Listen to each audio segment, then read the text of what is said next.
Ano, nakikita nyo mga katiktik, so naka Chinese language siya.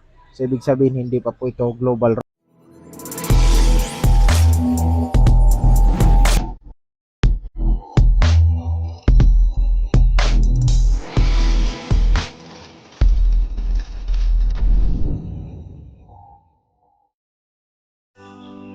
Okay, good day sa inyo mga katiktik.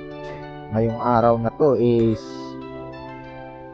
isi-share ko sa inyo kung balak nyo bang bumili ng mga second hand na Xiaomi phones or tinatawag na MI phones. So ito ang dapat nyong malaman at dapat nyong i-check mga katiktik para malaman nyo na ang hawak nyo na unit o gusto nyong bilhin is hindi po siya bypass or may iba po siyang problema.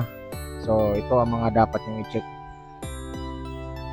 Siyempre normal na sa atin mga katiktik na sa appearance, siyempre mache-check nyo agad yan kung maganda pa ba yung appearance ng phone or may basag ba. So sa mga titingin sa LCD mga katiktik, kailangan nyo lang ipindutin nyo yung ano ba to?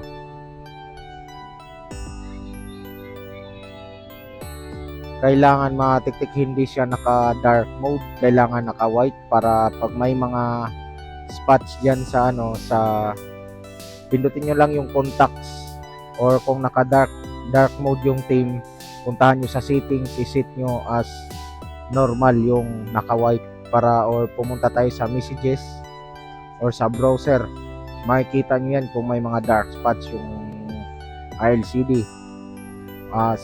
Sa sunod naman mga katiktik, yung saksakan ng headphone or earphone. So kailangan nyo ma-test yan kung okay po ba yung earphone. At next yung mic.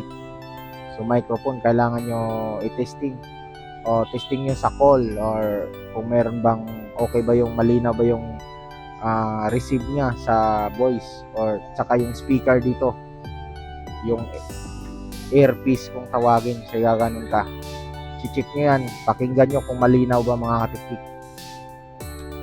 And then yung data, so kung open line ba siya, lagyan nyo ng SIM card, open line or factory unlock. At dalawang klase yung iPhone, merong China ROM at global ROM. So paano ba malaman kung China ROM at global ROM yung isang Xiaomi? So sa mga katiktik, malalaman mo dito sa settings niya, or halimbawa mga katiktik, mas maganda sa pa-check nyo talaga sa recovery, kasi doon sa recovery kapag naka Chinese hindi pa po siya global ROM katulad nito. So kung paano nga ba i-check kung global ROM o hindi global ROM ang isang Xiaomi phone mga katiktik, so i-turn off nyo lang, and turn off, and then i-press nyo yung volume up at saka power switch, so sabay nyo pindutin ganyan, antayin yung lumabas yung recovery. So antayin natin yung parang magha-hard reset tayo mga katiktik.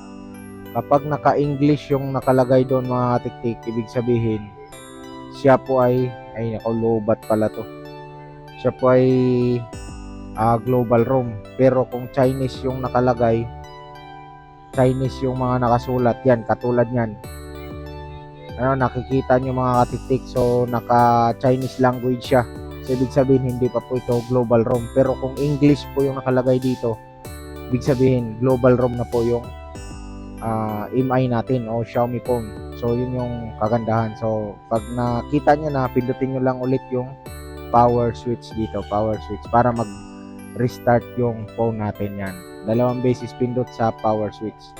So basta pag nakita nyo naka-English na doon sa recovery na yun, ibig sabihin global ROM na yun.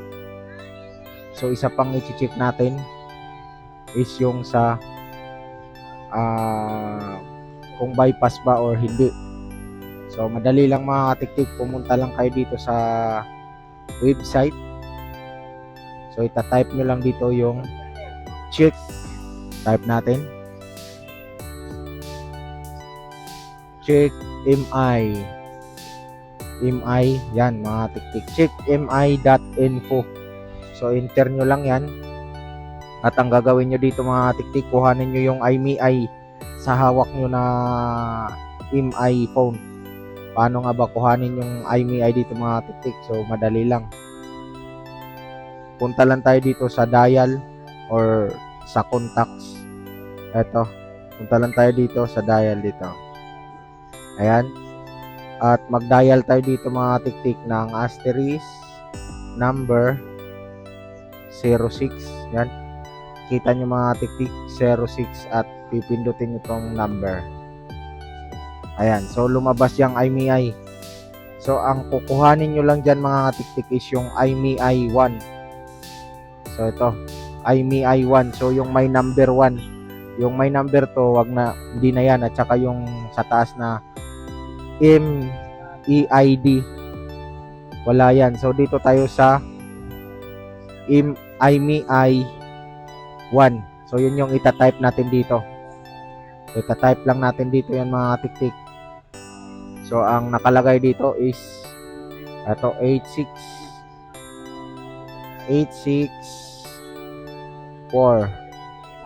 So ito po yun mga tiktik, yung IMEI nya. So itatype nyo lang dito lahat ng IMEI sa IMEI 1 lang, and then i-click nyo yung check. So kung anong lumabas dyan mga tiktik, yan naka-off. Ibig sabihin yung hawak natin na Xiaomi phone is hindi po siya bypass, wala po siyang IMEI account.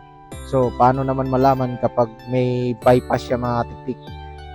Malalaman natin yun kapag ang lumabas, nakabukas to siya mga katiktik yung phone natin. Ang lumabas dito is naka-on. On po yun, hindi off. So kapag naka-on dyan, and then tiningnan mo dito sa settings, pagtingin mo dito sa MI account is blanco. Ayan, ganyan. Naka-blank, walang naka-sign in. As in, blanco siya. So tapos pag check mo doon sa MI, naka-on siya. Big sabihin bypass po yung hawak natin. So ang pangit lang doon sa bypass mga tiktik is hindi na tayo makapag update ng software update. At merong iba na pwede naman siya reset pero settings lang. Bawal po siya ma-factory reset or ma-flash ng ibang ROM.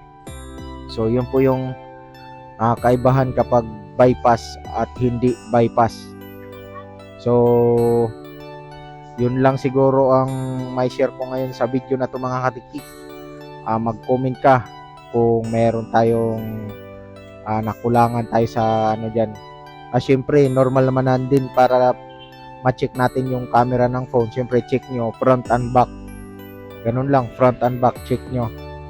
So basic na lang yun sa bumibili, kasi madalas sa bumibili laging chine-check lagi ang camera. At sa mga doon sa mga nagbebenta, hindi, yung iba kasi tinatago yung sira. So siyempre check nyo lahat talaga, yung charging pin, yung saksakan kung nagcha-charge, kasi minsan yung iba nagbibenta tinatago talaga nila yung sira. Kaya huwag kayong bumibili kapag pang mabilisan yung ano nila, pang mabilisan yun, parang nagmamadali yung nagbibenta sa inyo. Huwag na huwag. Take time to check nyong maigi para hindi kayo magsisisi sa bibili nyo. So sapat na siguro yung sinasabi ko kung paano i-check. Kaya okay na siguro yun. Hindi na siguro kayo basta-basta may scam or mang-scam sa second hand. Siyempre kailangan may check lang natin ng maigi na maganda pa yung unit at magtatagal pa sa atin. So hanggang dito na lang mga katiktik. Maraming salamat sa panood. At mag-comment ka din dyan sa baba. At huwag kalimutan mag-like at syempre mag-subscribe na rin. Maraming thank you.